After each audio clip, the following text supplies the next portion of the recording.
Sikubingelele mbukeli weSiyaviva TV1 okubingelelayo njengamanje usamukeli wakwaNgcobo kanti-ke sithatha sikwamukele ngaphansi kohlelo lethu olubizwa ngokuthi izindaba zomphakathi khona la kwiSiyaviva TV1.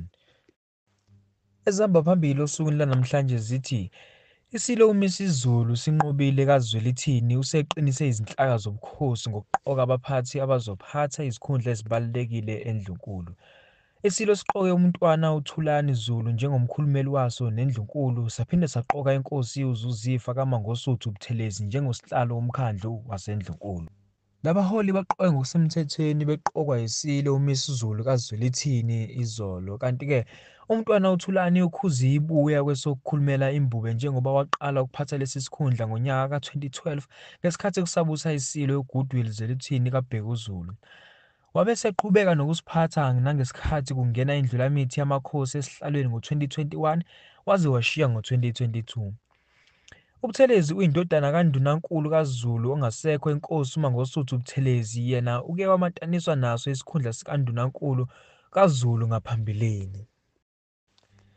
Umntwana uThulani noButhelezi kuthiwa bazosebenzisana nomeluleki wesilo umnumzane Sibongiseni Mageza Mbambo emsebenzini yabo emisha kanti-ke isitatimende sehhovisi lesilo likubeke ngokusobala ukuba balindele likhulu kulabaholi kanti-ke ihhovisi liqhubele lathi lesi isikhathi esimqoka eNdlunkulu kaZulu uqoka abaholi kusho ukuthatha elinye igxathu umbhidla ngokuvuselela nokuqiniswa kwezinhlaka zobukhosi bukaZulu. Labaholi banikezwe umsebenzi obalulekile oqinisekisa ukugcinwa kwesithunzi sobukhosi, ubumbano kanye namasiko. Kubhekwe ukuthi baqinisekise ukugcinwa nokuthuthukiswa kwefagugu likaZulu. Umntwana uThulani noButhelezi bathe kubajabulisile ukuqokelwa ezikhundleni abaziphethe. Ukuqoka kwabaholi kukhombisa ngokusobala ukuthi isilo sizimisele ngokuqinisa izinhlaka zobukhosi kanye nokwenza isiqiniseko sokuba izinhlaka zobukhosi zisebenza ngendlela, kusho umntwana uThulani. Umntwana uThulani noButhelezi bathe bazokuba nesithangami nabezindaba maduzane lapho bezochaza khona kabanzi ngomsebenzi abawunikeziwe. Kusukela umntwana uThulani ashiya kwesokukhulumela imbube babili asebebambe lesikhundla. Ngesikhathi kushiya umntwana uThulani kwaqokwa umntwana omkhulu wasenkweni uAfrika Zulu. Umntwana u-Afrika Zulu waxoshwa kwaze kwaba kabili kulesikhundla waxoshwa okokuqala ngo-2023 wabuye wabuyiswa ubese exoshwa kwesibili ngonyaka owedlule. Emva kokuxoshwa kukamntwana Afrika kwabe sekuqokwa umntwana uSimphiwe Zulu yena oxoshwe ngasekuqaleni kulonyaka. uButhelezi yena kuyaqala ukuba aqokelwe esikhundleni eNdlunkulu kanti ngo-2023 kwake kwaba namahebezi athi uzoqokelwa esikhundleni sikaNdunankulu kaZulu kodwa sameqa lesi sikhundla njengoba kwagcina ukuqoka uThulasizwe Buthelezi. Kamuva nje kunamahebezi athi uzoqokelwa kwesikaNdunankulu kaZulu njengoba kungekho osiphethe njengamanje. Sifisa ukuthi qala sithi sicela uZulu ukuthi sivume kuyena ukuthi isihlalo esikaZulu kepha lokhu kwabuza umhlokombane isilo sethu kunento eziningi ezenzekile ezingenabo ubunono ngakho siyacela ukuthi uZulu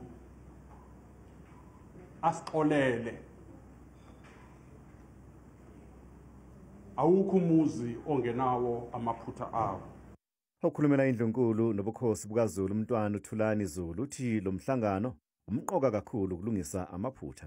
We coming from a painful past, as I said last time, that we are coming from a painful past and everyone was crying in his own corner, but this is a blessing today when we are here to embrace one another and say this went wrong and must be corrected. Njengoba sesivumelene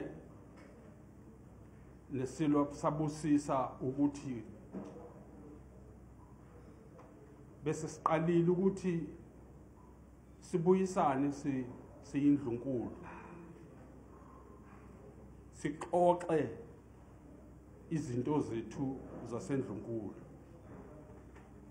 Sasithola ke leso sibusiso. Ngakho ke umhlangano wethu ebesinawo lapha ngaphakathi uhambe kahle kakhulu ngoba kube awuhambanga kahle kakhulu.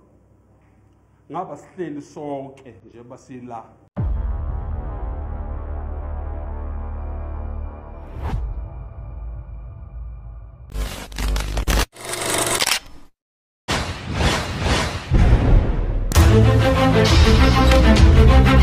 Thank you.